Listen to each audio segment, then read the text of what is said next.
Muy buenos días, tengan todas y todos ustedes. La Facultad de Estudios Superiores Zacatlán de la Universidad Nacional Autónoma de México les damos la más cordial bienvenida a esta mesa 6 del Congreso Inter y Multidisciplinario de Desarrollo Sostenible 2026. Esta mesa que aborda los temas de los ejes 4 y 2 de manera integrada reúne perspectivas multidisciplinarias sobre soluciones sostenibles en materia de educación comunitaria, infraestructura, patrimonio etnometodológico, justicia hídrica, identidad ambiental y, por supuesto, la distribución espacial de la cobertura arbórea. Me voy a permitir hacer la explicación de la dinámica antes de continuar con nuestro programa. Contamos con 6 ponentes que compartirán sus investigaciones y reflexiones en materia de sostenibilidad. Cada uno de ellos tendrá aproximadamente 15, 16, 17 minutos para su presentación. Yo les indicaré cuando les resten 3 minutos y 1 minuto respectivamente para que puedan concluir sus intervenciones de manera ordenada y que no nos comamos el tiempo del resto de los ponentes. Al finalizar todas las presentaciones, abriremos una ronda de preguntas y comentarios del público donde éste podrá interactuar directamente con nuestros ponentes. Les pedimos de igual forma mantener el respeto durante las intervenciones y seguir las indicaciones de nuestro moderador. Para comenzar, vamos a presentar a Justin Galilea Chaparro Alejo. Ella es licenciada en Biología y actualmente estudiante de la Maestría en Ciencias para el Desarrollo, Sustentabilidad y Turismo por la Universidad Autónoma de Nayarit. Cuenta con formación especializada mediante el Diplomado en Educación Ambiental para la Sustentabilidad y su perfil profesional incluye la etnoentomología, estudios socioambientales y conservación de la biodiversidad.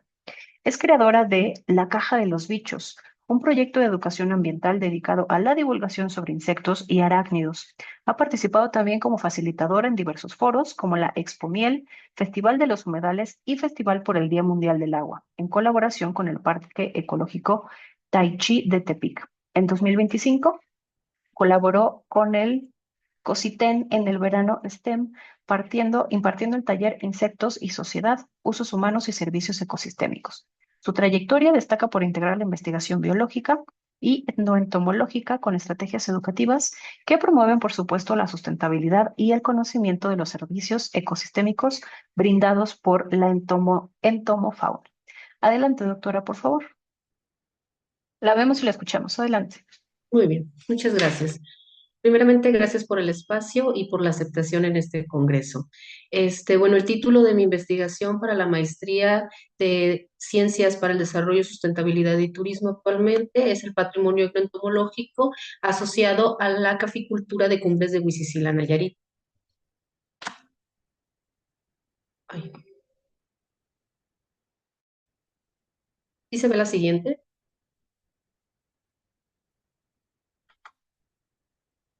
Ah. Como un resumen o como un breve resumen, el principal objetivo de esta investigación fue la documentación de los conocimientos ambientales locales de los caficultores de Cumbres de Huitzilá respecto a los servicios ecosistémicos que brindan los insectos al cultivo de café y cómo estos conocimientos influyen en las prácticas de manejo de los cafetales. El enfoque utilizado en esta investigación fue cualitativo, socioetnoecológico, y para ello se realizaron entrevistas semiestructuradas y observación participante a agentes clave de la comunidad.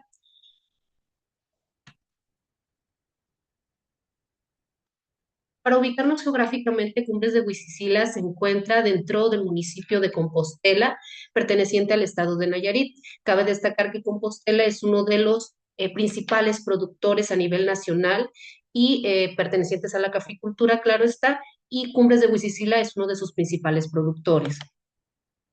Como una breve introducción, voy a hablar un poco de la caficultura. Para México, esta actividad es un pilar socioeconómico y cultural, especialmente para comunidades rurales como lo es Cumbres de Huitzilá, el cual pues es su principal actividad agrícola, donde la caficultura no solamente articula parte productiva o económica, sino también articula la memoria colectiva de la comunidad y de la relación con el ecosistema.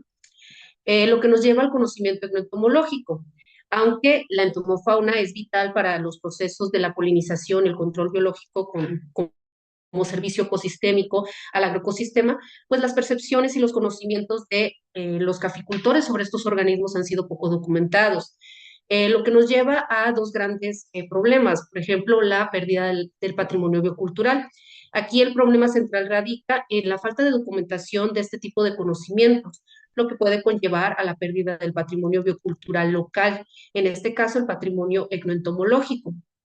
Y bueno, aparte de que la comunidad enfrenta transformaciones socioproductivas que dañan la estabilidad del cultivo, por ejemplo, reemplazar el cultivo del café por agave, que es un poco más agresivo con el ecosistema, lo que nos lleva directamente a la sustentabilidad del agroecosistema como tal. Por ello, esta investigación busca valorar el patrimonio biocultural o el patrimonio agroentomológico y utilizarlo como una herramienta y como un precursor, sobre todo, para la sustentabilidad y la diversificación económica a través del turismo agroecológico. Para el marco teórico de esta investigación se abordó una propuesta teórica integradora de corte transdisciplinario, la cual partió de la ecología humana. Esta teoría nos dice o analiza la interacción entre sociedades humanas y el entorno natural o la naturaleza. Aquí principalmente se supera el dualismo entre lo que es la naturaleza y la cultura. La ecología humana ve a estos dos entes no como algo separado, sino como una cosa que deriva de la otra. La cultura es una extensión de la naturaleza. Y pues aquí se abordó y se habló de la relación humano-entorno, específicamente de los caficultores con su entorno directo, que es el agroecosistema. Después tenemos a la etnoentomología como segundo enfoque, que es el estudio de los conocimientos, las percepciones, los sentimientos que median la relación humano-insecto en dimensiones cognitivas y comportamentales. Aquí se abordó la relación caficultor e insecto, insectos asociados a los cafetales, y sobre todo el conocimiento etnoentomológico, o sea, el conocimiento sobre estos organismos. Después tenemos el patrimonio biocultural, el cual pues comprende el conjunto de conocimientos, prácticas ambientales que están vinculados a la biodiversidad y la entidad colectiva o de la comunidad en cuestión. Aquí se abordó la parte del patrimonio bioentomológico, reconociéndolo como tal, una manifestación del patrimonio biocultural dentro de los conocimientos ambientales locales y cómo este influye en el manejo de los cafetales y en la sustentabilidad del agroecosistema. Después tenemos al turismo agroecológico a través de la agroecología, el cual es un enfoque holístico que promueve la parte sustentable o mediación sustentable de los recursos y la preservación de las funciones ecosistémicas y el uso de los conocimientos locales. Este apartado se utilizó para abordar el turismo agroecológico, el cual pues es una parte esencial en estas comunidades que están emergiendo con este tipo de actividades y se abordó la relación del patrimonio biocultural local con el turismo agroecológico y cómo este patrimonio puede ser un precursor de la oferta turística en muchas comunidades y también para la conservación. Finalmente, pues a través de todos estos enfoques nos permite tener una visión etnoecosistémica, no solo del patrimonio etnoentomológico para consolidarlo como tal y reconocerlo, sino también para tener una visión más amplia y holística de lo que es el agroecosistema cafetalero tradicional, en este caso el de Cumbres de Huizicil. En cuanto a la metodología, se abordó un enfoque etnoecosistémico o también etnoentomológico, que se sitúa en el marco epistemológico subjetivista constructivista, enmarcando un paradigma interpretativo constructivista, todo esto de corte transdisciplinario, el cual pues integra aportes de la biología, de la ecología y la antropología. Esto se alinea con epistemologías ambientales, las cuales abordan aspectos socioambientales y fortalecen la revalorización biocultural. Para la primera fase, que fue la recopilación de los conocimientos ambientales locales, se aplicaron entrevistas semiestructuradas a 10 agentes clave de la comunidad. Estos agentes clave fueron divididos en tres grupos. Los primeros fueron caficultores más longevos de la comunidad, activos o retirados, caficultores activos en el año de estudio y caficultores reconocidos por su conocimiento técnico o empírico por la comunidad. Para complementar esas entrevistas, se utilizaron muestrarios fotográficos para identificar especies y también los nombres locales. Ya la segunda fase fue la observación de las prácticas de manejo de los cafetales. Aquí se realizó la observación participante durante las etapas del limpicorte en el cafetal para determinar cómo estos conocimientos entomológicos influían en la toma de decisiones de los caficultores. Ya dejando atrás la parte de campo, tenemos el tratamiento de los datos. Aquí se utilizó el análisis interpretativo hermenéutico y codificación cualitativa de la información recolectada para generar categorías significativas y hacer más fácil la interpretación de los datos. Como resultados y discusión, los principales hallazgos se concentran en 5 puntos importantes. El primero es el conocimiento mixto. Aquí el conocimiento de los caficultores se pudo ver que es integral. Está constituido por experiencia empírica con conocimientos técnicos y esto les permite a los caficultores tener una valoración holística de la diversidad entomológica. El segundo punto de la transmisión intergeneracional, se pudo constatar que el conocimiento etnoentomológico se transmite a través de la experiencia cotidiana del habitar del agroecosistema y sobre todo del trabajo de campo. En cuanto al punto 3, está el potencial turístico. Aquí los caficultores, a través de su narrativa, se pudo dar cuenta de que el conocimiento etnoentomológico puede ser un recurso turístico, agroecológico, para aprovecharlo en la comunidad. También los productores hicieron propuestas de integrar charlas informativas y recorridos guiados sobre insectos benéficos y perjudiciales en el marco del Festival del Café, una festividad turística que se da anualmente en la comunidad de Cumbres de Huizicila. En cuanto al punto 4, está el manejo situado y adaptativo. Aquí se pudo observar, en cuanto a la limpia y corte del café, que estas actividades son situadas. ¿Esto qué quiere decir? Que las decisiones se dan dependiendo del momento y el lugar, y también son relacionales, que están estrechamente ligadas con la interacción que se tiene con cada uno de los insectos. ¿Esto qué quiere decir? Que los caficultores responden a las experiencias, a los conocimientos y a la valoración de la biodiversidad. Lo que nos lleva al punto 5, el reconocimiento de funciones ecológicas o servicios ecosistémicos. Aquí se pudo ver de primera mano la valoración de estos servicios en tiempo real.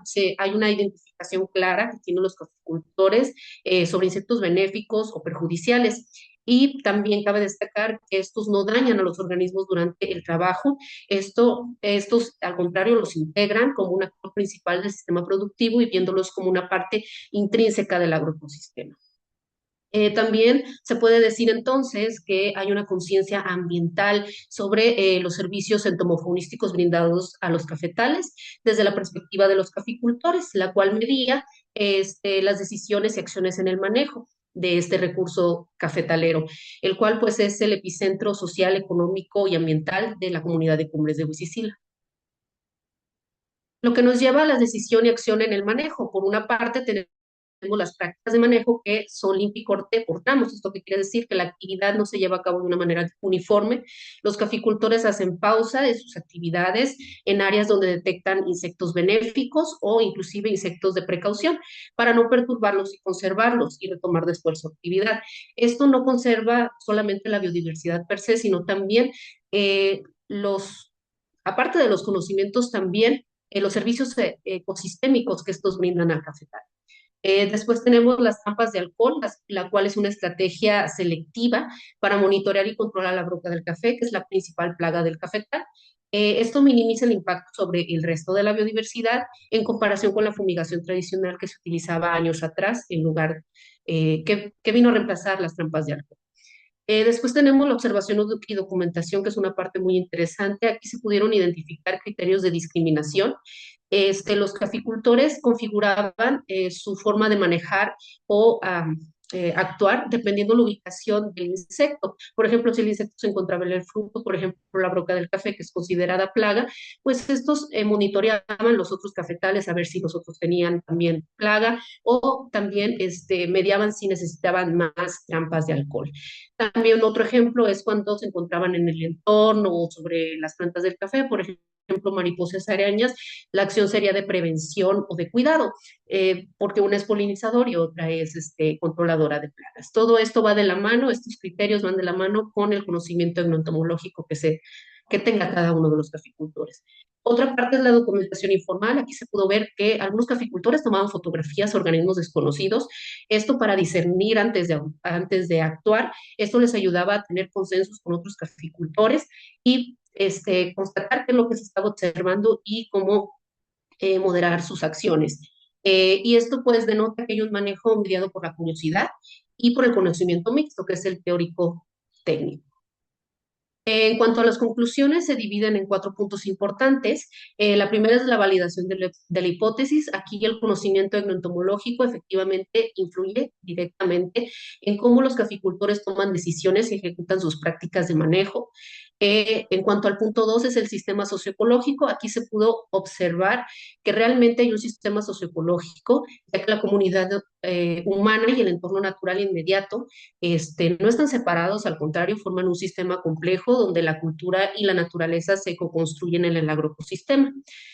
Lo que nos lleva al punto 3, el patrimonio etnoentomológico. Aquí se pudo ver que este conocimiento etnoentomológico es una manifestación fundamental del patrimonio cultural local. ¿Por qué? Primeramente porque es territorial, se adapta a especificaciones del entorno. Segundo, es heredado, se transmite de generación en generación a través de la transmisión oral y el trabajo de campo. Y cuatro, perdón, y tres, es dinámico. Este se ajusta a situaciones del entorno, es relacional, es contextual y situado. Lo que nos lleva al punto cuatro, la interacción humano-insecto en la caficultura. Aquí podemos ver que el agroecosistema se vuelve un espacio, un escenario de relaciones en donde estas están mediadas por el conocimiento entomológico y que el manejo de los cafetales en cumbres de Huizicila pues sigue una agroecología que es práctica, que parte del respeto y de las decisiones que son situadas, contextuales y relacionales. Y esto pues favorece no solo la conservación del patrimonio biocultural local, sino a la sustentabilidad del agroecosistema.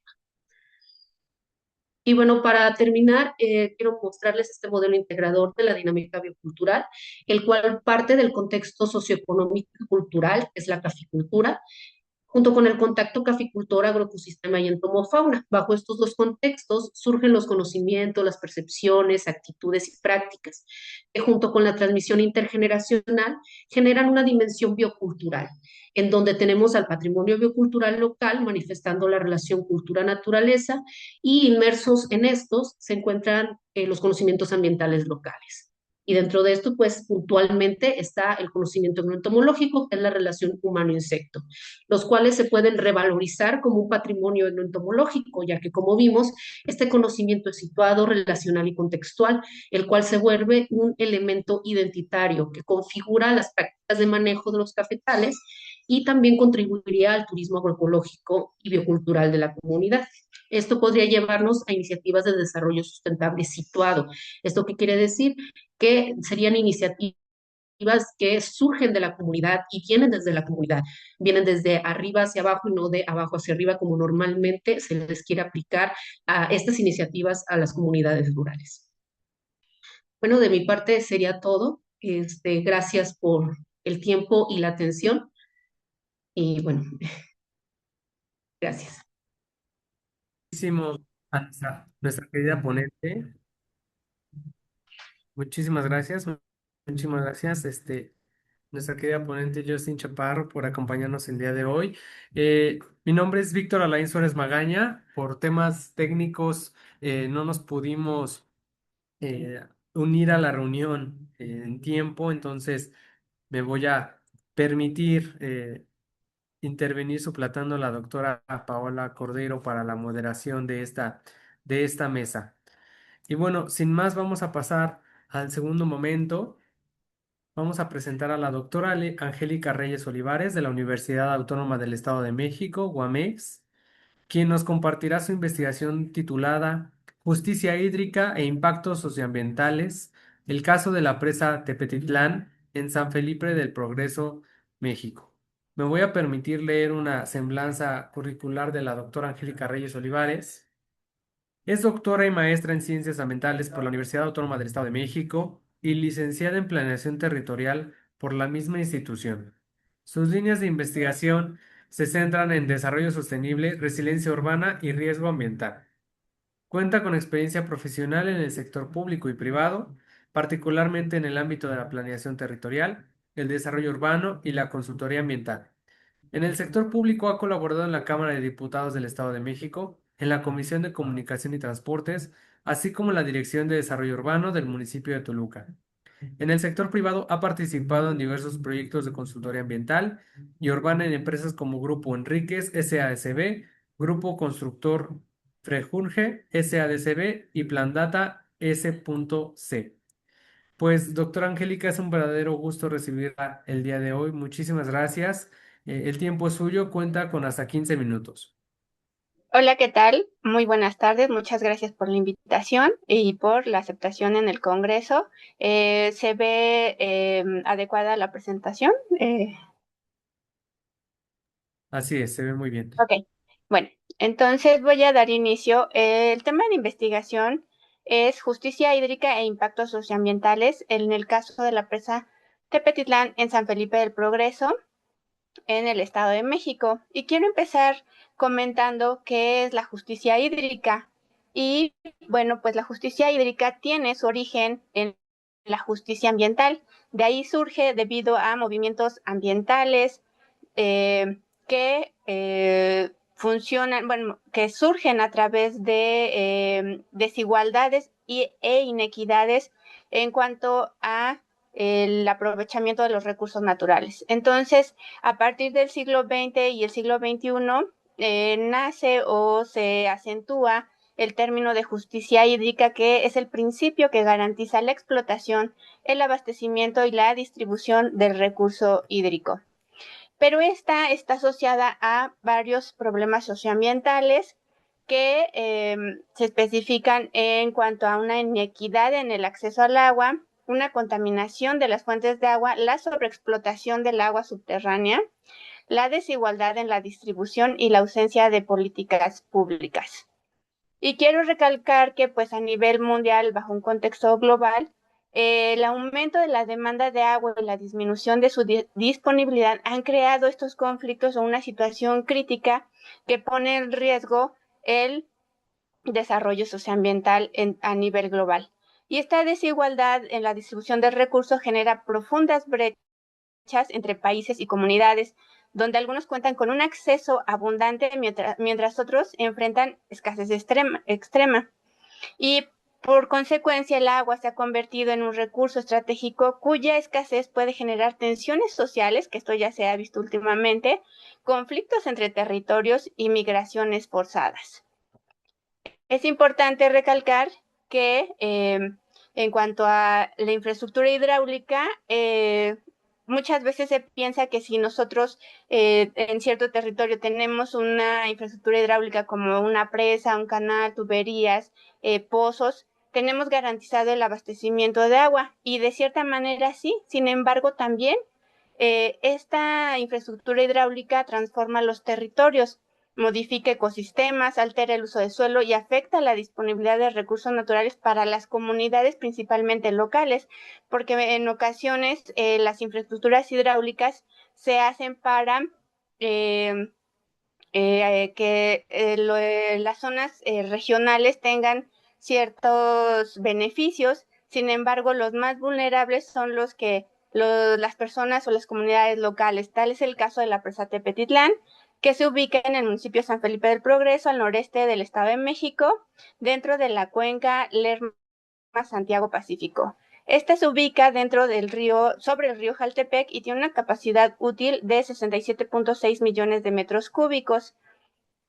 Cabe resaltar que su inicio de operación fue en el año de 1940, sin embargo, hasta 1963 se inauguró la presa y empezó su función como, se le dio utilidad como riego agrícola en el municipio de Jocotitlán, Ixtlahuaca, Atlacomulco y San Felipe del Progreso, y también es de utilidad como turismo y pesca.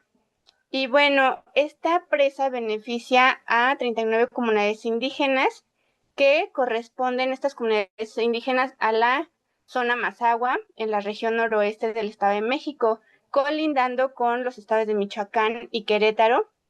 Y bueno, pues como les mencionaba, se ubica en importantes cuencas, que es la Lerma, Chapala, Santiago y Balsas. La, la cuenca Lerma-Chapala-Santiago tiene una sobreexplotación debido a que parte del agua que se extrae en esa zona es enviada al sistema Cutzamala, el cual abastece parte de la zona metropolitana de la Ciudad de México. Y pues actualmente existe este desequilibrio socioambiental, que se atribuye principalmente al aporte para el consumo para el consumo humano proveniente de las cuencas.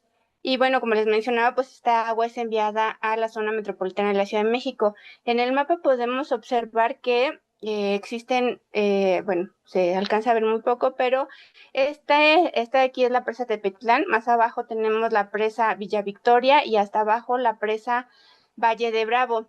La presa Villa Victoria y la presa Valle de Bravo envían agua al sistema Cutzamala. Sin embargo, pues como pertenecen a las cuencas del Lerma, Chapala, Santiago, toda esta zona de aquí ya sufre una sobreexplotación de los mantos acuíferos. Por lo tanto, también impacta toda esta región que está marcada en amarillo, tanto en la zona del Estado de México como en la zona del Estado de Michoacán. ¿Cómo se realizó esta investigación? Pues a través de entrevistas semiestructuradas a los pobladores locales del municipio de San Felipe del Progreso, que es donde se ubica la presa Tepetitlán, y a los servidores públicos. Principalmente se analizaron 3 dimensiones, que es la social, que en el aspecto del acceso al agua, las condiciones de vida, la marginación y los niveles de pobreza. La cuestión ambiental, el uso de suelo y los recursos naturales, y al respecto de la institucional, la gobernanza del agua y la participación social. También se realizó una investigación documental y de campo en el sitio. Empezaré con la dimensión social, donde se visualizó que el grado de rezago social en la zona donde se ubica la presa es alto, tiene un grado de pobreza también del 75%, también es alto, y el 75% de su población vive en situación de pobreza, un índice de marginación grado alto. Y como podemos ver, la comunidad que habita en la zona de San Felipe del Progreso, que es una comunidad indígena Mazahua, de alguna manera tiene una marginación alta y es muy vulnerable a situaciones como la escasez hídrica o una sequía hidrológica. Entonces, de ahí la importancia de la justicia hídrica en esa zona, ya que muchas veces estas comunidades más bien se quedan sin el abastecimiento de agua, esto por el aprovechamiento de esta agua por otros sectores, como es la industria, el riego agrícola, que son los que más absorben el agua de la zona. El 48% de las viviendas cuenta con agua potable. Las principales fuentes son los manantiales y arroyos del sitio. Y pues la actividad económica en el sitio es el comercio minorista, agricultura, manufactura e industria. En cuanto a la dimensión ambiental o institucional, pues la construcción de la presa Tepetitlán, históricamente el uso del agua que alimentaba la presa, pues se concentraba en manos de haciendas, y posteriormente ya pasó al manejo de los pueblos indígenas. Sin embargo, los pueblos indígenas de la zona fueron despojados de territorio para la construcción de esta presa. Entonces, por lo tanto, sí puede ser un beneficio una infraestructura hidráulica, pero también puede ser un impacto, puede tener un impacto ecológico y socioambiental en el sitio donde se pretenda o donde exista este tipo de infraestructura. En cuanto a la centralización del agua, primero se concentró en primero en ese entonces el extinto, la Secretaría de Recursos Hidráulicos, posteriormente pasó a manos de los ejidatarios, de los particulares locales, para que ellos hicieran uso de este recurso y ellos gestionaran de qué manera se iba a distribuir el agua. Sin embargo, hubo una distribución desigual de recursos, ya que algunos pobladores sí tienen acceso a esta agua y otros no. Se divide en aguas arriba y aguas abajo. Esto es que las poblaciones más lejanas, que son las que denominan aguas arriba, tengan primero el acceso al agua, y posteriormente las personas que viven aguas abajo. Por lo tanto, si la capacidad de la presa en ese momento no es suficiente, se queda la comunidad que vive aguas abajo sin el recurso hídrico. Y bueno, existen estos conflictos sociales y pues en realidad no existe una justicia hídrica a pesar de que ellos son los dueños o los gestores de la distribución del agua. Entre los hallazgos que se encontraron es que el sistema de riego de la presa Tepetitlán beneficia principalmente a la producción agrícola. Sin embargo, no todos los productores acceden de la misma forma, favorece a grupos u organizaciones con mayor poder. La infraestructura hídrica no garantiza esta justicia hídrica y depende de cómo se gestiona y quién decide sobre el recurso hídrico. En el año 2000-2010 hubo una transferencia de la gestión de la presa del Estado a usuarios y ejidatarios, y pues las comunidades Mazaguas han pasado por procesos de despojo histórico y han tenido que organizarse para administrar el sistema sin suficiente apoyo técnico o financiero de la Comisión Nacional del Agua. Y pues existen comités directivos aguas arriba y aguas abajo, como les mencionaba. Sin embargo, la distribución del recurso hídrico es inequitativo. La inequidad en la distribución del agua tiene que ver con la posición que ocupan las comunidades regantes, es decir, si se encuentran aguas arriba o aguas abajo, como les mencionaba, y cerca de canales principales o secundarios. Entonces, la desigualdad o la distribución del agua siempre ha existido en la zona.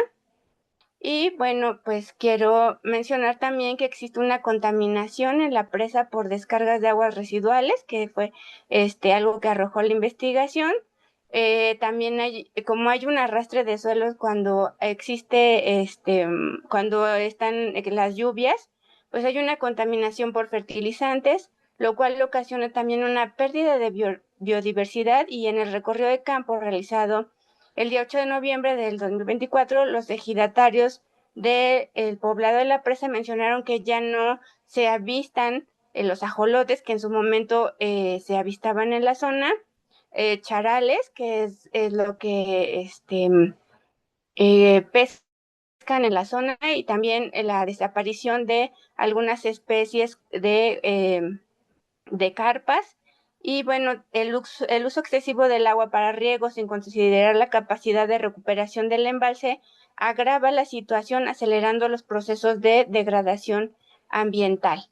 La región de donde se ubica la presa Tepetitlán tiene un alto grado de vulnerabilidad al cambio climático. Y como conclusiones, la justicia hídrica busca garantizar que todos los actores, especialmente las comunidades más vulnerables, participen en la gestión del recurso y que sus derechos sean respetados. Sin embargo, en el caso de la presa Tepetitlán en San Felipe del Progreso, es un ejemplo emblemático de los conflictos por la justicia hídrica en México, donde la gestión centralizada del agua y la infraestructura agrícola ha generado impactos socioambientales profundos en las comunidades más aguas locales. Y existen problemas de distribución de aguas por la presencia de dos consejos directivos que manipulan las compuertas a la conveniencia de los intereses de las comunidades que representan y para castigar a quienes están en contra de ellos. Y bueno, como recomendaciones, aunque la presa es vital y para el riego de la zona, pues la distribución del agua no es equitativa. Por lo tanto, es importante incorporar participación comunitaria, evaluar impactos socioambientales, fortalecer gobernanza del agua y promover sostenibilidad y equidad. Y pues la presa Tepetitlán representa una constante entre la búsqueda sostenible hídrica por parte de la comunidad Mazahua y un modelo de gestión privilegiando la concentración hay sobreexplotación en la región del Alto Lerma. También quiero terminar concluyendo que en el mes de enero de este año, la Organización de las Naciones Unidas emitió un comunicado donde declara una bancarrota hídrica, que se refiere a que existen ya puntos en el planeta que ya no tienen un retorno para que los sistemas hídricos por sí solos se regeneren en cuanto a su capacidad de agua. Por lo tanto, entonces ya estamos en un punto crítico donde el agua va a empezar a escasear, y hay una proyección incluso de la misma ONU donde menciona que para el año 2050 las ciudades en todo el mundo van a empezar a colapsar por la situación del recurso hídrico, ya que no se van a poder abastecer al 100%. Muchas gracias por su atención y quedo a sus órdenes. Pues muchísimas gracias, doctora Angélica Reyes. Sin duda, un tema muy interesante respecto de esta crisis, ¿no? Que se menciona. Parece ser que es un punto muy importante a considerar a partir de las decisiones que los gobiernos tienen que empezar a tomar, ¿no? Entonces, sin duda, un tema por demás interesante. Muchísimas gracias nuevamente por su excelente participación. Y bueno, toca el turno ahora a la doctora Karina Núñez Altamirano, del Instituto Mexicano de Tecnología del Agua, IMTA, quien nos expondrá el tema Identidad Ambiental y Rescate de Jagüeyes en Tlayacapan, estrategia participativa para la sostenibilidad hídrica local. Me voy a permitir leer una breve semblanza. Karina Núñez Altamirano es bióloga egresada de la Universidad Nacional Autónoma de México, con experiencia en investigación sobre calidad del agua. Durante 8 años se desempeñó como auditora ambiental, así como consultora para diversas industrias, desarrollando e implementando estrategias orientadas al cumplimiento normativo y la gestión sostenible de los recursos naturales. Actualmente, cursa la maestría en gestión de recursos hídricos en el Instituto Mexicano de Tecnología del Agua, IMTA, donde profundizan enfoques integrales para la gestión del agua. Sus intereses se centran en el diseño de proyectos participativos que fortalezcan la defensa del territorio en comunidades y pueblos originarios, así como en la protección del bosque de agua. Asimismo, promueve iniciativas de educación ambiental orientadas a la construcción de conciencia colectiva, el rescate de saberes locales y el fortalecimiento de una relación más justa y sostenible con el entorno. Muy bien, doctora, pues tiene usted 15 minutos para su participación. Muchísimas gracias.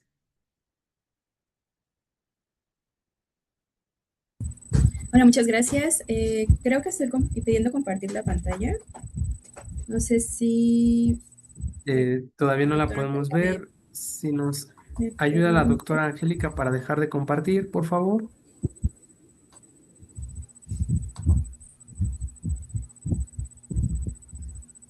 Sí, voy. A ver. Listo, Ok. Doctor- creo que. Doctora Angélica, me parece que todavía podemos ver su presentación. Si Ya, ¿no? nos Y de- permite. a ver. Según yo ya estoy compartiendo, es identidad ambiental, es una presentación azul, si la pueden ver. Sí, ya se puede observar. Ok, gracias. Ok.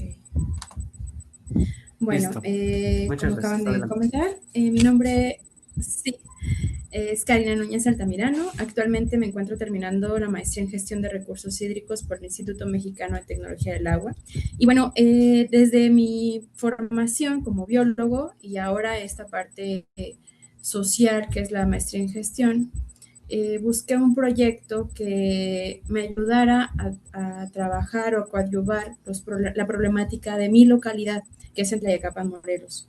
Y algo curioso que me llamaba la atención es que, porque hay personas que sí conectan con lo ambiental, es decir, aquellos que nos motivamos a hacer algo por lo ambiental, y aquellas personas que no.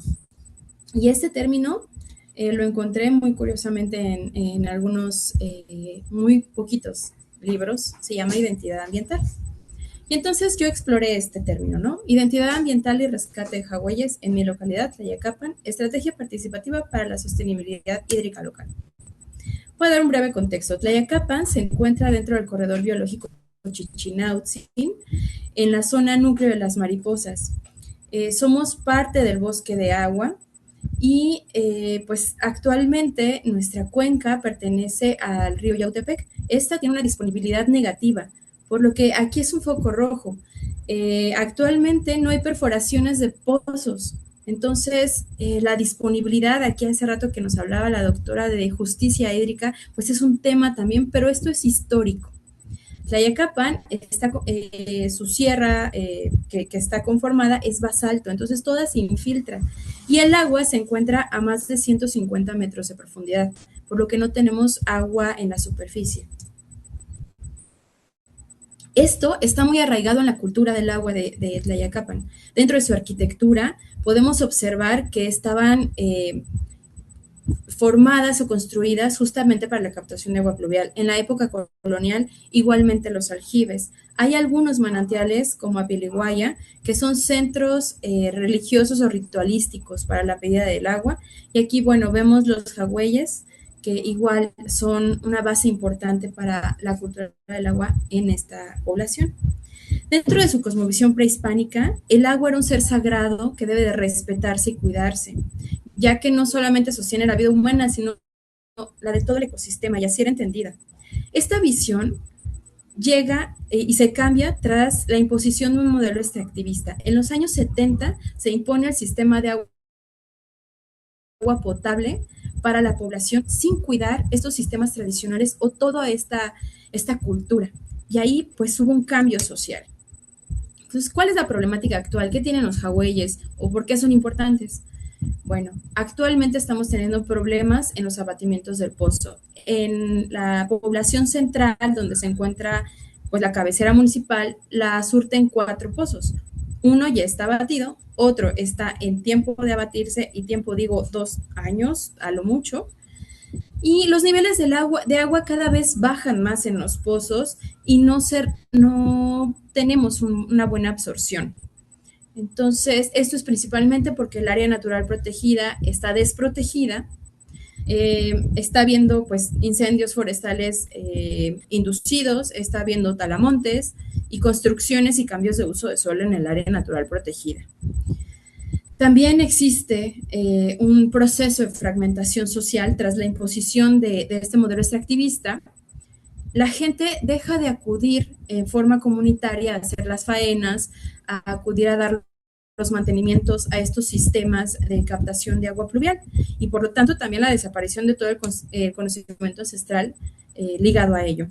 Dentro del corredor biológico encontramos especies importantes, ¿sí? Como, bueno, ahorita hace no más de un año se observó al jaguarundi dentro del área natural protegida, justamente aquí en Tlayacapan, Morelos. Lo que estaba haciendo este felino era buscando agua, pero como les digo, aquí el agua escasea. Todos los animalitos del área natural protegida en algún momento han buscado estas zonas de captación de agua pluvial que son de origen antropológico, ¿no? Las mariposas monarca, hay muy poquita presencia ya. Antes me platican nuestros abuelos que había muchas, y bueno, las aves, los reptiles y los anfibios pues también están presentes. Como ven, aquí en esta imagen se ven estos jagüeyes, son los que están, digamos que representando estos sistemas de captación de agua pluvial prehispánica, y está el área biológica, pues ahí representada como cobio. Entonces son lo más cercano dentro del área natural protegida, ¿no? Entonces ellos a veces pueden bajar a tomar agua. El rescate de los jagüeyes no solo representa una alternativa viable para fortalecer la seguridad hídrica local, sino también una oportunidad para revitalizar la identidad ambiental en la comunidad y reconectar a los habitantes con sus prácticas ecológicas tradicionales, su historia territorial y memoria colectiva. Les comentaba yo que en los 70s hubo esta imposición y entonces se migró al sistema de agua potable, y los jagüeyes llegaron a ser abandono, pero todavía hay familias que siguen acudiendo para hacer uso doméstico de estas aguas. Hay otras familias que la utilizan para el riego de sus cultivos y otras tantas para darles a sus caballos, y 2 jagüeyes están ocupando para una actividad piscícola. O sea, no hay un orden actualmente, ¿no? de la regulación de los jagüeyes. ¿De qué manera esta identidad ambiental puede contribuir al rescate de los jagüeyes, considerando los saberes ancestrales como posibles soluciones ante la crisis hídrica? Esto se planteó porque en el 2023 se abatió uno de los pozos y más de 4,000 familias se quedaron sin agua. Y en ese momento observamos cómo las familias volvieron a utilizar el agua de jagüey, regresando a estos usos originarios. El objetivo es explorar la identidad ambiental y su posible contribución al rescate de los jagüeyes, reconociéndolos como expresión de saberes ancestrales para proponer formas de coadyuvar al sistema actual de la gestión de los recursos hídricos en la comunidad, considerando dichos saberes como alternativas ante la crisis hídrica. Inclusive podría hablarse de justicia hídrica, porque, como les comento, hay familias que no pueden acceder al sistema de agua potable por cuestión de recursos. La identidad ambiental, el vínculo con nuestro entorno. ¿Qué es este concepto de identidad ambiental?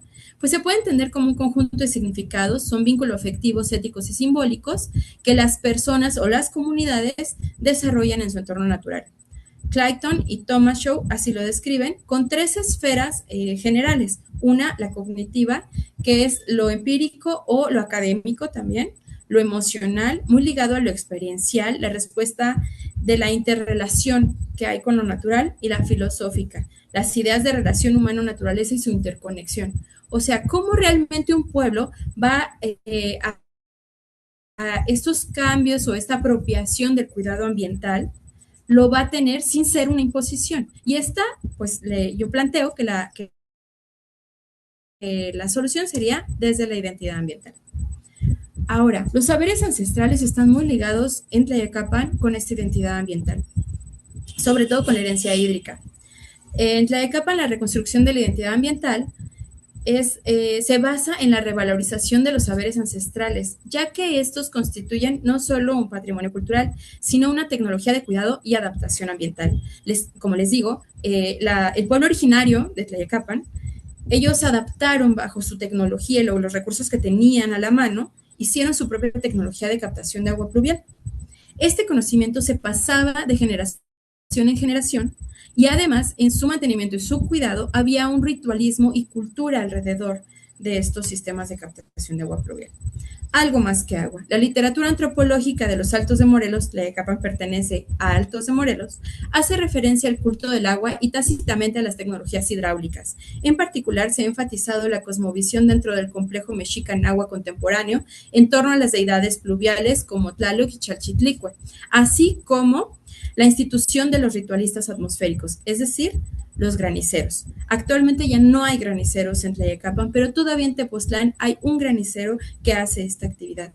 Toda esta actividad ritualística alrededor del agua tenía un porqué. Aquí en Tlayacapan quedan todavía basamentos de este ritualismo prehispánico. Parte de esto era la cultura y el ritualismo alrededor de los jagüeyes. Ahora, ¿qué tiene que ver esto con la gestión integral de recursos hídricos? Desde una perspectiva crítica, se propone que la identidad ambiental, es decir, este vínculo emocional, ético y territorial de los pueblos, construyen con sus paisajes hídricos la estructura de la gestión integral. O sea, no hay que buscarla, no hay que construirla. Ahí está. Solo hay que retomarla. Entonces, hay memorias hídricas locales, saberes ancestrales, prácticas de uso tradicional.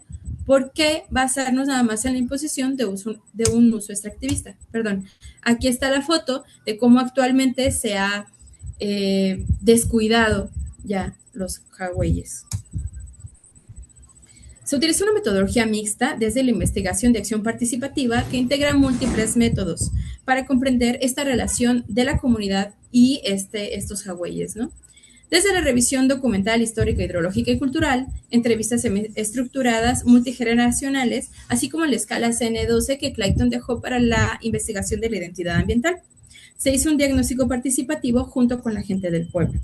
Aquí, bueno, esta muestra es de una actividad que se hizo con nosotras y el Hawái. Se hicieron varias actividades, ¿sí? Desde sensibilización y trabajo comunitario, como faenas, cómo acudir a dar pláticas a las primarias, en talleres no formales, justamente hablando y explorando si era importante o no los jagüeyes para la comunidad. También se hicieron algunas actividades académicas, se solicitaron tanto ayuntamiento como a otras autoridades la intervención pues justamente para el cuidado de estos mismos. Se generó el grupo Diálogos por el Agua, que es un grupo social que pues nos sentamos justamente a explorar estas visiones diferentes que tiene el pueblo en torno a el agua y en específico los hawaies.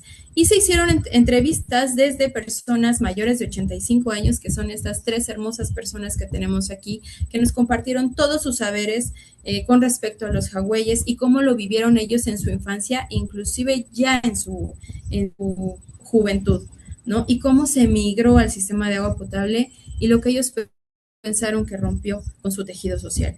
Se hizo una búsqueda documental explorando el tema y el enfoque de identidad ambiental.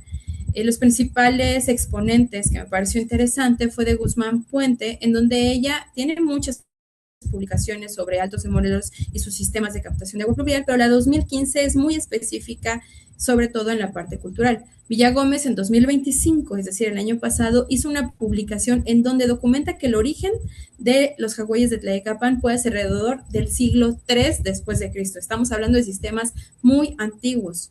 La cosmovisión náhuatl del agua y el papel central de la reproducción simbólica del universo y este vínculo de la niñez y el agua, que es justamente donde está insertado el concepto de identidad ambiental.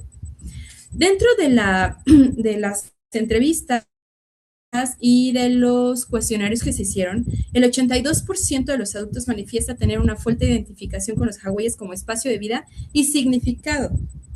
El 50% de los entrevistados muestra estar interesado en el cuidado ambiental, y esto es importante. El otro 50% se le pregunta si no está interesado o realmente hay algo más, y ellos comentan que, bueno, era por falta de tiempo, que no se sentirían con esa facilidad de estar a disposición de hacer estas actividades.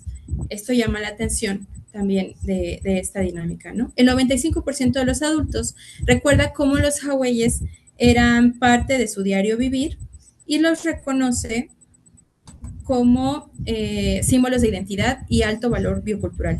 El 70% manifestó el deseo de participar en las acciones, o sea, sí querían, pero solo el 50% de ellos estaban realmente disponibles. Esta imagen es antes de que llegara el agua potable a Tlayacapan. Aquí es una serie de preguntas, estadísticas, pero lo más importante es esta. ¿Qué estrategia considera necesaria para prevenir o poder sobrepasar esta crisis? Porque desde el 2023 estamos arrastrando una crisis hídrica en Tlayacapan, porque aparte tenemos aguas por tandeos, o sea, realmente es una crisis fuerte. Y bueno, llama la atención que el 76%, ellos mencionan que rescatar el uso de los hawaies o como las ollas de captación podría ser una estrategia necesaria. Y bueno, esto es parte de este muestreo que tengo aquí. Dice que el deterioro de los hawaies refleja las rupturas sociales y ambientales, pero también la vigencia como reservas estratégicas, espacios de identidad y alternativas locales frente a la crisis.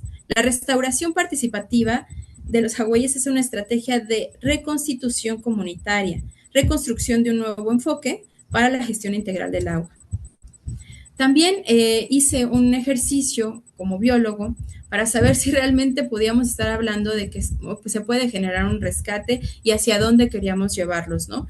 La gente local quería llevarlo hacia sus usos originarios, que eran justamente para uso doméstico, inclusive había hawaies que se utilizaban para agua potable.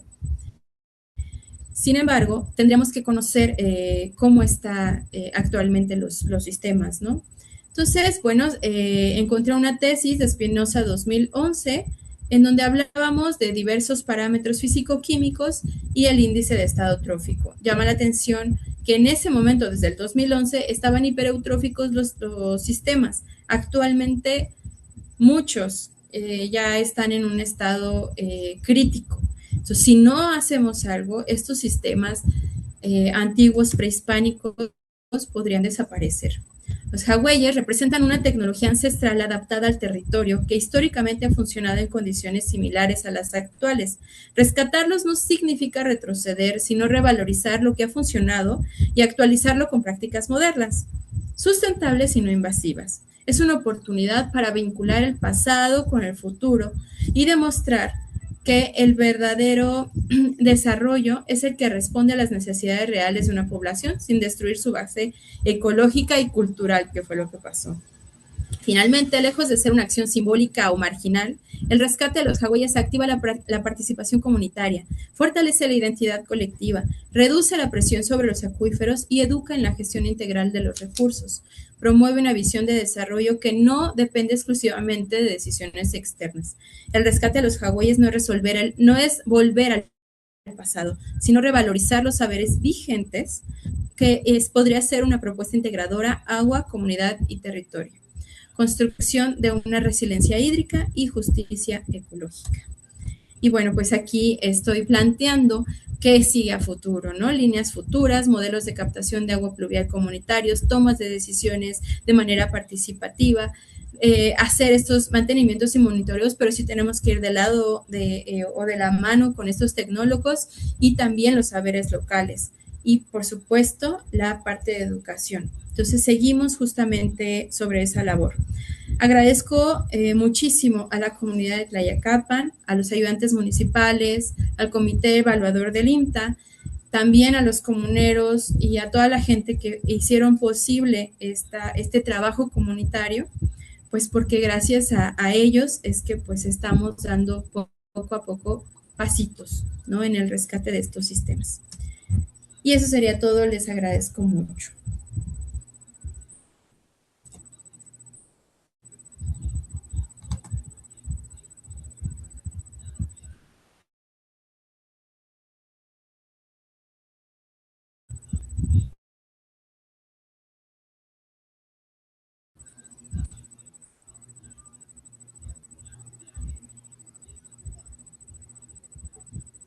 Muchísimas gracias a la doctora Karina Núñez Altamirano por su valiosa participación. Le agradecemos mucho habernos comentado respecto de esta revalorización de los saberes ancestrales y, por supuesto, cómo induce en la gestión comunitaria del agua y para la recuperación de estos hawaias. A continuación, vamos a dar paso a la ponencia de la doctora Isaura Centurión de la Cruz, de quien me voy a permitir leer una breve semblanza. Isaura Centurión de la Cruz es licenciada en Biología por la Universidad Juárez Autónoma de Tabasco. Es miembro activo del Sistema Estatal de Investigadores y del Consejo de Ciencia y Tecnología del Estado de Tabasco. De igual forma, se desempeña en el Departamento de Información Ambiental de la Dirección de Protección Ambiental del Ayuntamiento de Centro en Villahermosa, Tabasco. Su trayectoria se caracteriza por la integración de la ciencia y el arte como herramientas de sensibilización y divulgación ambiental mediante el desarrollo de proyectos enfocados en la conservación de organismos y ecosistemas locales. Esos proyectos han sido financiados por la Secretaría de Cultura y la Universidad Juárez Autónoma de Tabasco. Sus intereses se centran en el estudio de la relación sociedad-naturaleza, particularmente en contextos urbanos, así como en el uso de enfoques interdisciplinarios para la comprensión y atención de problemáticas socioambientales. Sin más preámbulo, le damos la bienvenida, doctora Isaura. Adelante, por favor. Sí, buenas tardes, muchísimas gracias por la presentación. Voy a compartir mi pantalla y me confirman, por favor, si la pueden ver.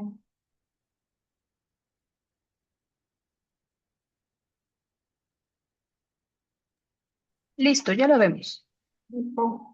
Hola, pues de nuevo, buenas tardes a todos. En nombre del Ayuntamiento de Centro, del Centro de Cambio Global y Sustentabilidad de Villahermosa, Tabasco, pues agradecemos la aceptación y la oportunidad de participar en este espacio.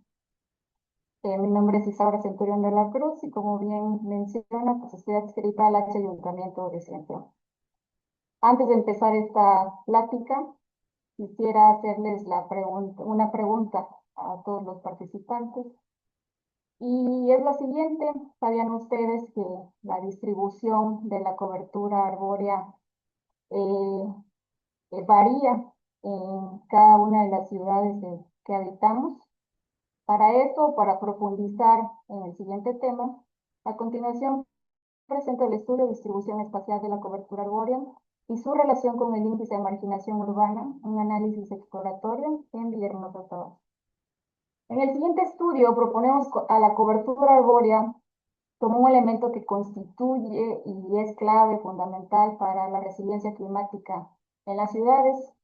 Esta nos proporciona diferentes servicios ecosistémicos como la mitigación de inundaciones, la regulación térmica y el bienestar de la población en general. Asimismo, nos permite explorar y abordar dimensiones menos conocidas como las relaciones significativas entre este elemento y la sociedad.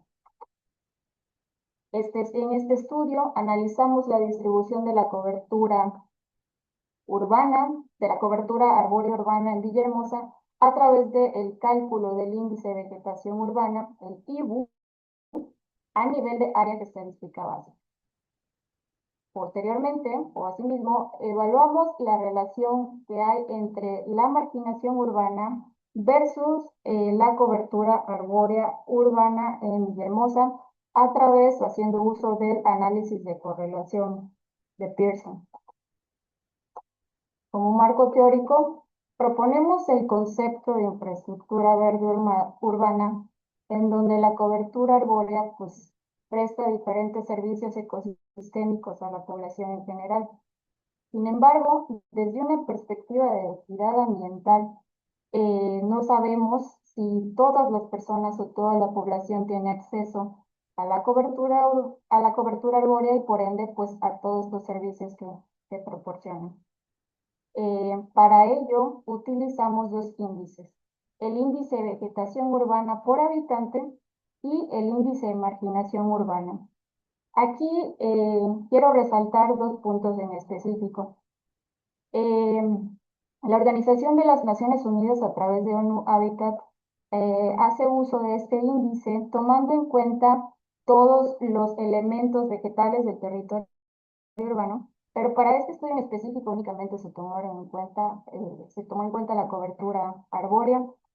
Asimismo, se tuvieron acceso a diferentes inventarios y bases de datos del INEGI y de la CONAPO, en estos inventarios únicamente este índice nos proporcionaba dos variables.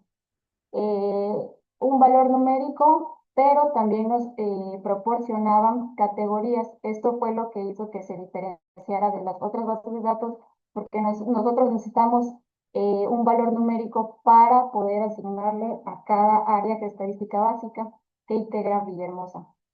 Para nosotros poder establecerlos en cada una de las AGEP y distribuirlos, hicimos uso de herramientas como percepción remota y sistemas de información geográfica.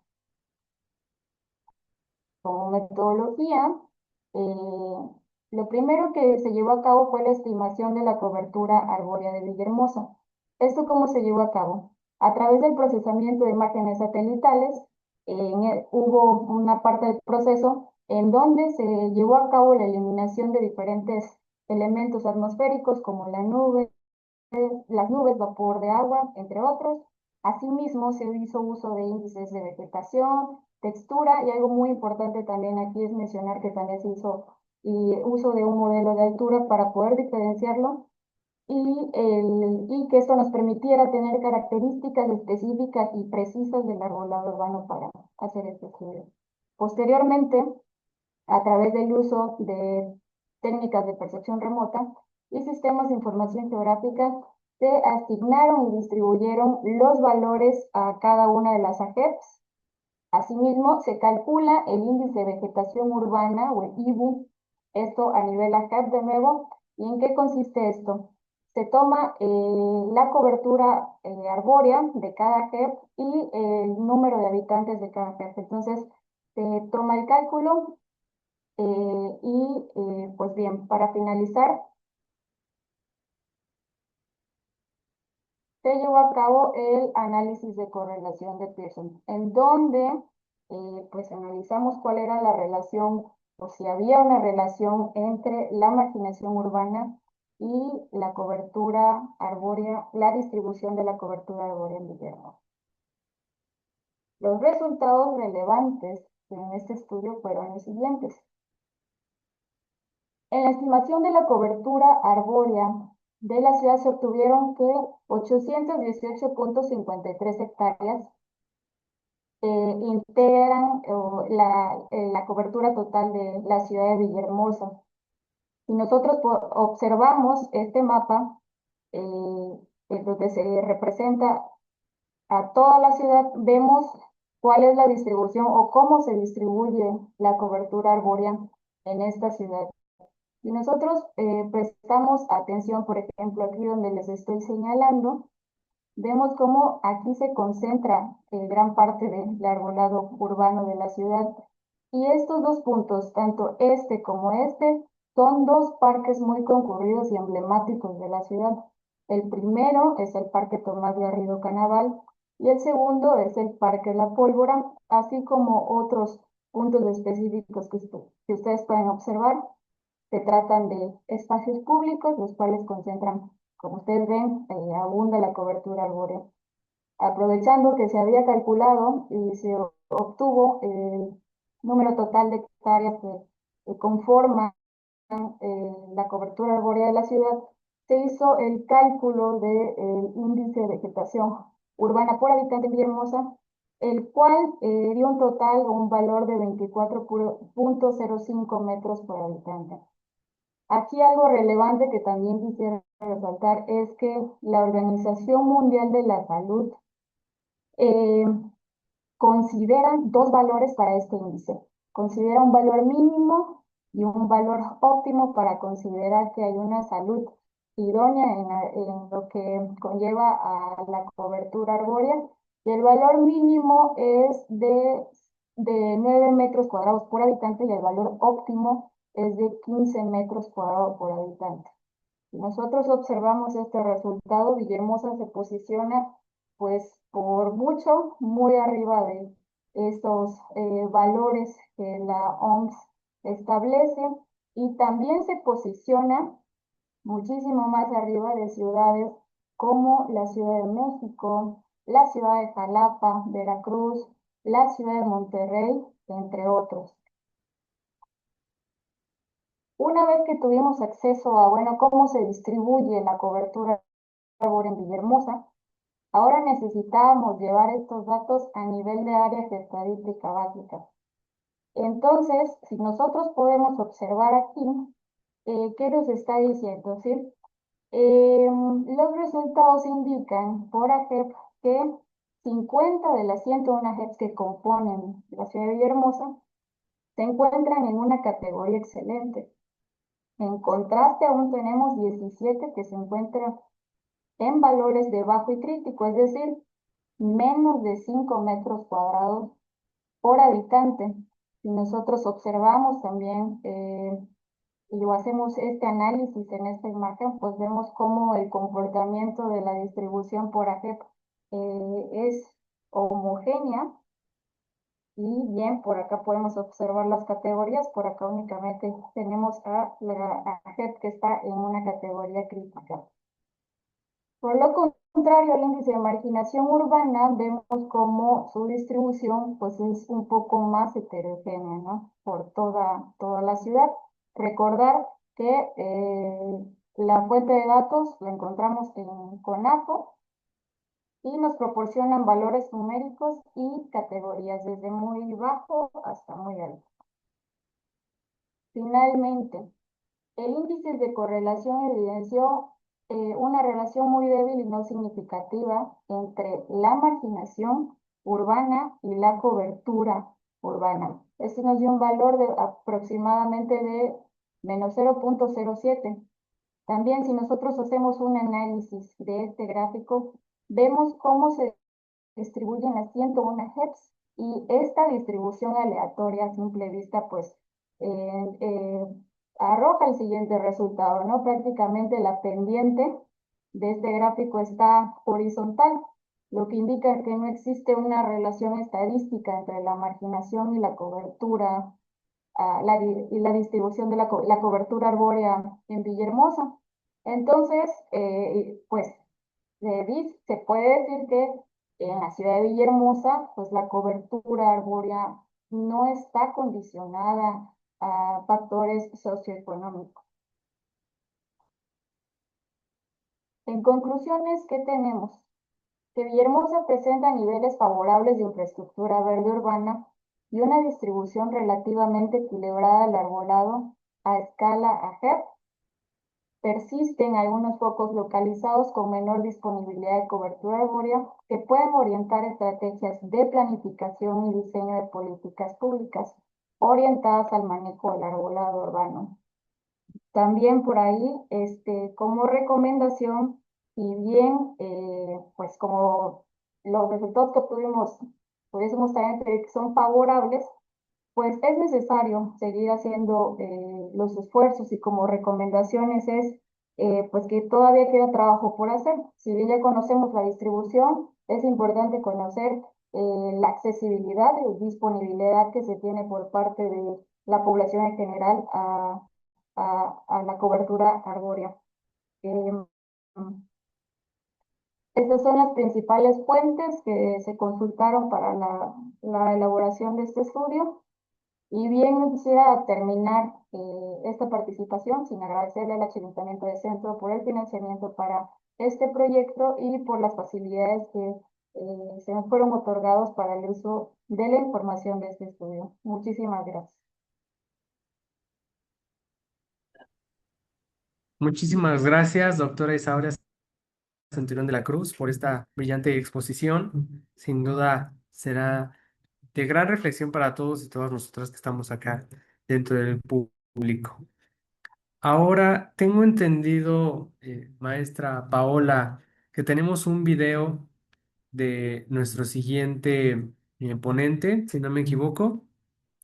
Es correcto, ella va a participar en esta modalidad. Les comento rápidamente, ella es una ponente desde Cuba y por la situación que atraviesan actualmente por la crisis energética, nos pidió amablemente si pudiéramos compartir su presentación en formato de video. Entonces, les comparto mi pantalla para que podamos verla y escucharla. Muchas gracias. Universitario.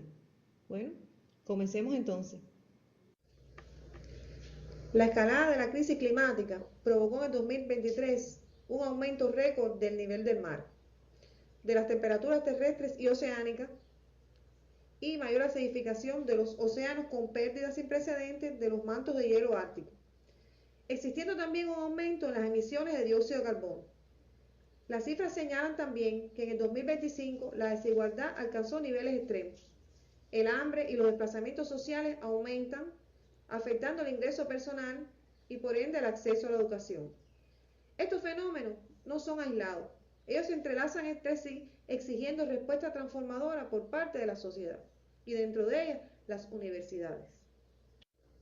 En este contexto, ¿cuál es el papel de la universidad para lograr los objetivos de desarrollo sostenible? Bueno, la universidad no es solo un espacio de formación profesional, sino que es un modelo de ciudadanía universitaria.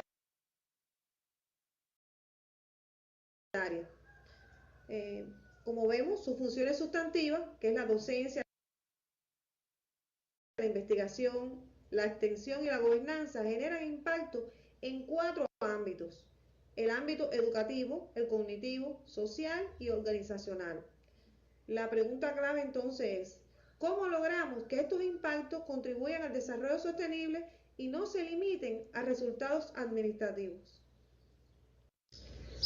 Hoy muchas universidades reportan logros en la docencia e en la investigación, pero miden poco su impacto social y ambiental. En Cuba, estudios recientes señalan la baja comprensión del enfoque social y ambiental en la gestión universitaria, así como la ausencia de guías metodológicas adaptadas a nuestras particularidades. Por lo que el problema central de nuestra investigación es la ineficiente medición e información de la responsabilidad social universitaria. Nuestro propósito es claro: desarrollar un procedimiento para gestionar la responsabilidad social universitaria en universidades cubanas, que permita medir de manera rigurosa los impactos económicos, sociales y ambientales. Y además, este procedimiento busca ser una herramienta práctica y científica alineada a los objetivos de desarrollo sostenible y las demandas de la sociedad contemporánea. Se habla mucho de la responsabilidad social corporativa, pero nos hacemos entonces la pregunta: ¿qué es la responsabilidad social en el contexto de la universidad? La gestión universitaria. El objeto de estudio de nuestra investigación es la Universidad Central Marta Abreu de las Villas, fundada en 1952, y es el centro de educación superior más importante de la región central de Cuba. Posee la condición de excelencia y esta universidad está estructurada con una sede central y varias sedes, como es la sede pedagógica y la Facultad de Cultura Física. La universidad posee 12 centros universitarios municipales en varios municipios de la provincia de Villa Clara y cuenta con 2 centros de investigación adscritos, el Centro de Bioactivos Químicos y el Instituto de Biotecnología de las Plantas. Además, está formado por 12 facultades y 68 carreras. Al identificar las necesidades y expectativas de las partes interesadas pertinentes, las universidades deben escuchar tanto los actores externos como los actores internos para cumplir con su compromiso con los objetivos del desarrollo sostenible. Por tanto, debe tener en cuenta la opinión de los directivos, los académicos, los estudiantes, tanto así como la de la comunidad, el gobierno, las empresas, los egresados, para lograr un enfoque participativo que asegure que la responsabilidad social universitaria responda a las demandas reales del territorio y los objetivos de desarrollo sostenible. En la etapa 2 del diagnóstico estratégico, se conocerá cómo se encuentra la universidad, tanto a nivel interno como externo, con respecto a la responsabilidad social universitaria. En la definición de las áreas de resultados clave se analiza la misión y las necesidades y expectativas de las partes interesadas pertinentes, aplicando el método de grupos nominales y con la participación de los miembros del Consejo de Dirección, quedando definidas las siguientes áreas de resultados clave: profesional competente y comprometido, claustro de excelencia, impacto económico y social y gestión de la educación superior. Para determinar entonces los objetivos, se tuvieron en cuenta, entre otros aspectos, los resultados esperados en cada área de resultados clave y las expectativas de los grupos de interés. Y de esta forma, conocer cómo concibe la planificación estratégica los objetivos de desarrollo sostenible en la universidad. Como pueden observar en el mapa de proceso, quedan reflejados los procesos sustantivos de la universidad, que es formación de pregrado, formación de posgrado, ciencia, tecnología e innovación y extensión universitaria. Terminado de realizar el diagnóstico, pudimos identificar las fortalezas y debilidades alineadas a la planificación universitaria con los objetivos de desarrollo sostenible. Se establecieron entonces indicadores específicos para evaluar la responsabilidad social universitaria, integrando criterios de expertos y actores sociales. Este indicador integral de la responsabilidad social universitaria está integrado por 3 indicadores específicos: indicador de desempeño social, indicador de responsabilidad social de desempeño económico e indicador de responsabilidad social ambiental. Este indicador integral combina la dimensión ambiental, la económica y la social, como pueden ver. Al calcular el indicador de responsabilidad social ambiental, se obtiene un desempeño de 98.7%. Acá se destaca la digitalización de documentos y también las medidas de reducción del consumo energético en la universidad. El indicador de desempeño social obtiene un valor de 93.7%. Acá se evidencian, cuando se realiza el diagnóstico, avances que se han logrado con respecto al incremento de la matrícula, la realización de proyectos comunitarios y la difusión científica en gran aumento con respecto a años anteriores. Lo que no sucede igual con el indicador de responsabilidad social del desempeño económico, que obtiene un valor de 28%. Acá se refleja que los ingresos, es decir, lo cual refleja el desafío que hay con respecto a los ingresos y la ejecución presupuestaria. Ahora, al evaluar el indicador integral de responsabilidad social universitaria, se utiliza una escala la cual fue definida previamente con la consulta con los expertos. A partir de esta escala se le asigna una etiqueta que corresponde con el nivel de desempeño alcanzado por la organización. En este caso, con el valor que se obtiene en este indicador es de un 71.07%, el nivel de desempeño se evalúa de medio, es decir, esta organización está trabajando en un concepto de transición de responsabilidad social universitaria por el cual se están implementando algunas acciones, las cuales se fueron detectando, se fue conociendo de ellas a partir de que se fue realizando el diagnóstico, pero sí necesita formalizar todas estas acciones en políticas universitarias y procedimientos, y de ahí la necesidad de esta investigación, procedimientos para el trabajo. Ahora, esta organización sí tiene definidas las dimensiones, así como existe suficiente comunicación y participación de sus partes interesadas pertinentes. Ya en la fase de mejoramiento, la idea es avanzar hacia un nivel más alto de desempeño. ¿Sí? Las acciones de mejora incluyen fortalecer la dimensión económica, como vimos por los resultados que obtuvimos, ampliar los proyectos comunitarios y consolidar alianzas estratégicas. Y que quede claro que para la universidad que la responsabilidad social universitaria no es un fin, sino que es un proceso continuo de aprendizaje y transformación. Ahora, en esta etapa, la universidad debe tratarse estrategias claras desde las tres dimensiones, como son, pudiéramos decir, gestionar estrategias para el perfeccionamiento de la oferta académica de la universidad, para garantizar el desarrollo socioeconómico del país. Pudiera ser también potenciar el rol de la internacionalización en función de la interacción universidad con la sociedad y los sectores de la producción y los servicios. Fomentar la captación de recursos materiales y financieros provenientes de proyectos de cooperación internacional, donativos, así como de servicios académicos que se ofrecen en Cuba y en el exterior. También pudiera ser desarrollar desde los procesos de formación de pregrado y posgrado las competencias profesionales para el uso racional de los recursos naturales y la conservación de los ecosistemas, que constituyen la base de la sostenibilidad y el desarrollo del país. Gestionar los impactos de la actividad de ciencia y técnica para su contribución al desarrollo del país con énfasis en el desarrollo local, para así asegurar índices nacionales de calidad ambiental, de huella ecológica, de resiliencia climática. Y pudiera ser gestionar una red de medio ambiente con la educación superior y en alianza con otras redes como espacio para el intercambio y la cooperación internacional, tanto internacional como nacional, en función de la sostenibilidad.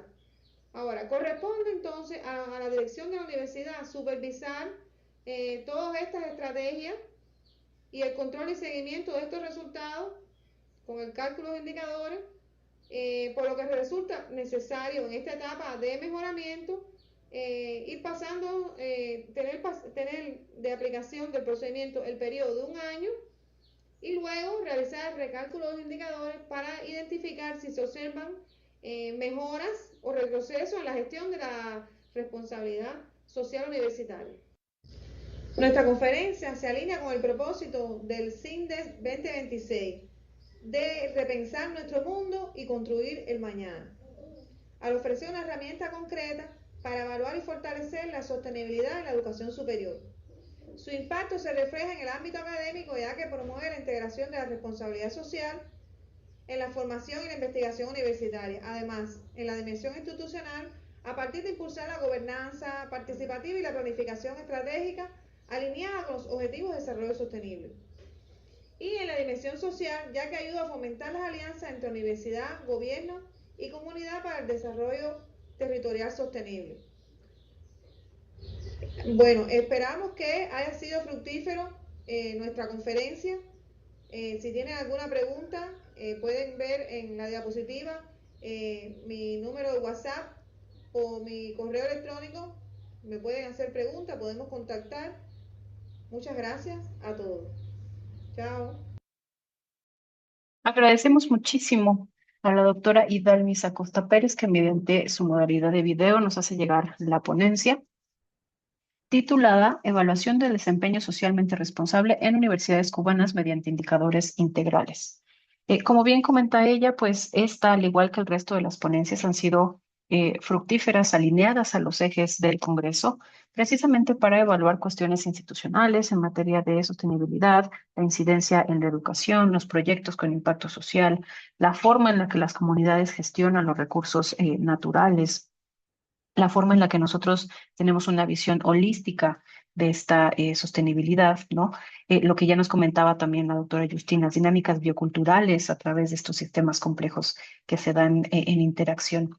Me parece que todas estas ponencias han sido muy productivas, atingentes justamente a las realidades que vivimos hoy en día en nuestro país y en el planeta en general. Agradecemos a todos su valiosa participación, que nos hayan compartido sus saberes y sus experiencias. Para dar cierre a nuestra sesión del día de hoy, a esta mesa número 6, me voy a permitir leer las constancias que se entregarán a cada uno de nuestros ponentes y dice así. La Facultad de Estudios Superiores Acatlán y la División de Ciencias Socioeconómicas a través del programa político otorgan la presente constancia a Justín Galilea Chaparro Trejo, Angélica Reyes Olivares, Karina Núñez Altamirano, Isaura Centurión de la Cruz y Dalmis Acosta Pérez por su participación como ponente en el Congreso Inter y Multidisciplinario de Desarrollo Sostenible CINDES 2026, realizado los días 21, 22 y 23 del presente año en las instalaciones de esta facultad. Por mi raza hablará el espíritu, Naucalpan de Juárez, Estado de México, abril de 2026. Firma alcalde el doctor Jorge Alonso Bustamante Torres, jefe de la División de Ciencias Socioeconómicas, así como el maestro Miguel Rodríguez Harris, coordinador del programa político. Previo a nuestro cierre, le agradecemos a todos nuestros ponentes su participación, su paciencia, su presencia en estos eventos, el interés que mostraron en estos eventos, no sin antes comentar que para el caso de las memorias nos pondremos en contacto con ustedes para dar continuidad a la publicación. Esperemos que podamos seguir colaborando, trabajando juntos respecto de todos estos temas en materia de sostenibilidad. Esperemos que podamos colaborar en siguientes ediciones. Les invitamos también a seguir las siguientes transmisiones del Congreso el día de hoy, que es nuestra última sesión, y les deseamos a todos una excelente tarde. Muchísimas gracias. Muchas gracias, buenas tardes. Gracias, hasta Gracias. luego. Gracias.